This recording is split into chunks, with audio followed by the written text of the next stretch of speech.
即係佢個文件嗰個大細嘅要求啦。咁我會喺另一集裏邊咧，我會先再同大家分享翻嘅。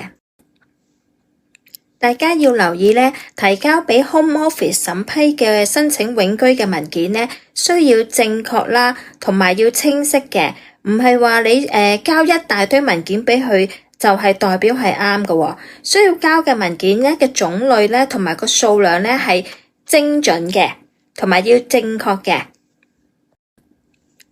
大家自行申請永居都好想知道需要準備嘅文件係包括啲乜嘢啦。